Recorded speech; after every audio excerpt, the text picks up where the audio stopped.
and this is your life. Are you who you want to be?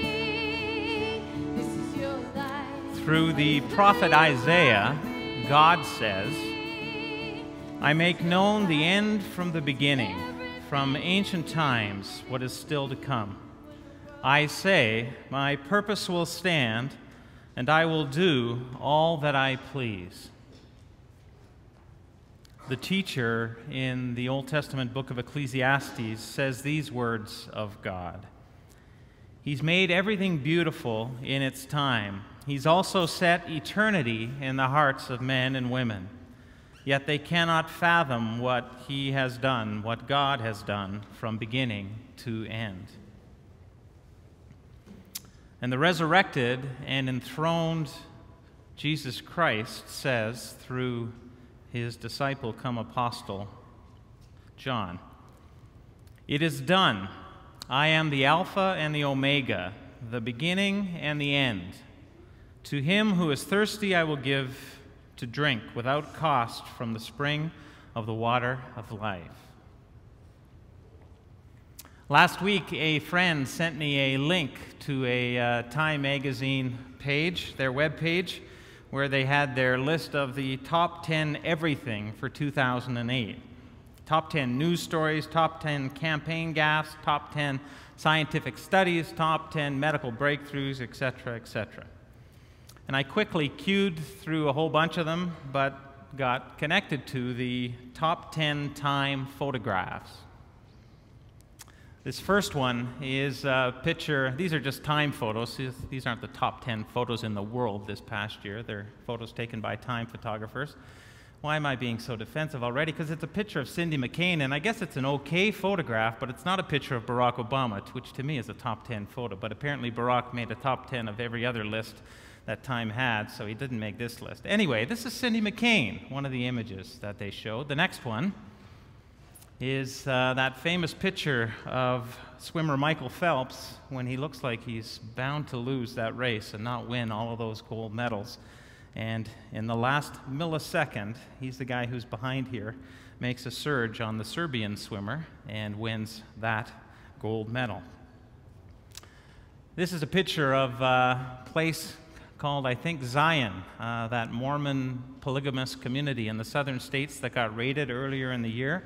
And these are just pictures of some of the kids in that community, kind of obliquely put against modern technology, living this very old set of values. This next picture is the picture of the new fence that's being built along the U.S.-Mexico border, hundreds and hundreds and hundreds of miles. Very symbolic of what's happening in the United States in terms of some protectionism and keeping people out. This image is from the Great Flood in Iowa and throughout the Midwestern USA back in June. And this one you might recognize from the earthquake in the Sichuan region of China, where 87,000 people died this year. And these are coffins, empty coffins now, but being prepared for Georgian soldiers who were killed in their brief foray into a war with the superpower Russia this past year. These are the faces of rebels in the Congo who have been fighting a terrible and brutal war, primarily fueled by greed, so that somebody can steal all of the resources out of that country. This is a handshake that happened this year in Iraq. The U.S. and Iraqi leaders were sealing, and this year sealed the deal for the United States to leave Iraq by 2011. And this last image is the picture of an Afghan mother feeding her one-month-old baby, which got chosen for obvious reasons this season.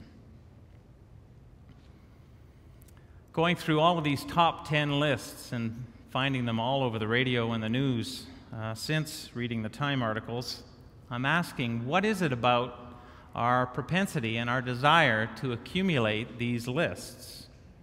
Every year we compile them, and every year we consume them. Why? What's the big attraction in doing that activity that we all do? And have you ever stopped to consider what your list of images would look like? Were you to pause for an hour later today and think, what are the 10 pictures that make up my life this past year? I make known the end from the beginning, says God, from ancient times what is still to come. I say my purpose will stand, and I will do all that I please. God sees the beginning from the end.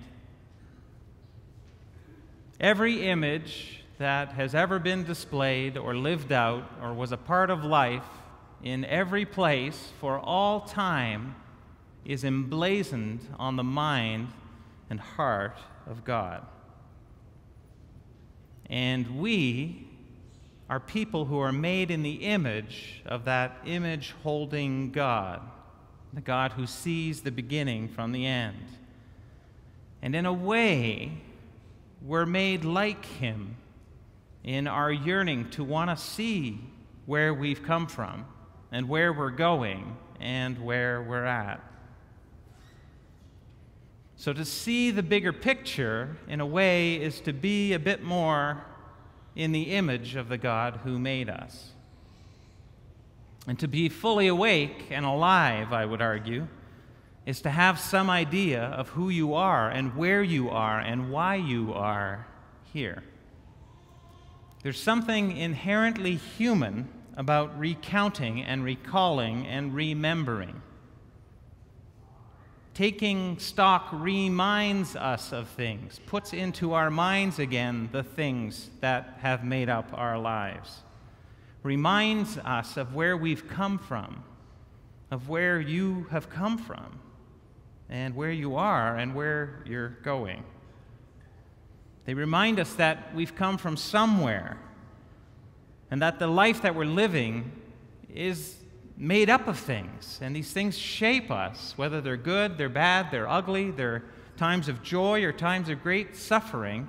These things that we remember and remind ourselves of,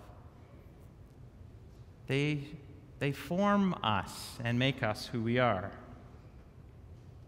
Remember me, God says. Remember how I've held you this past year.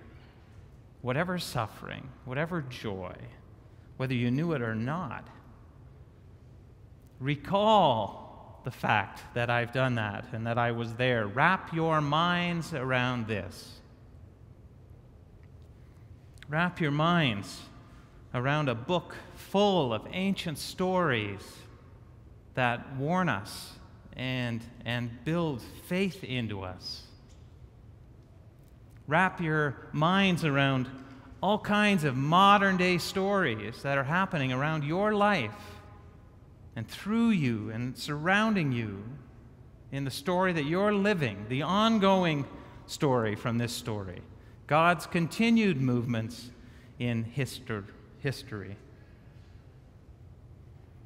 And to think that He was there even before you knew, even before the creation of the world. And He was there at every single moment of your life from its inception. But every moment of this past year, 2008, God was there, keeping you, leading you, loving you in your pain and in your tears, crying with you, and in your joys, smiling down upon you. In it all, God was there.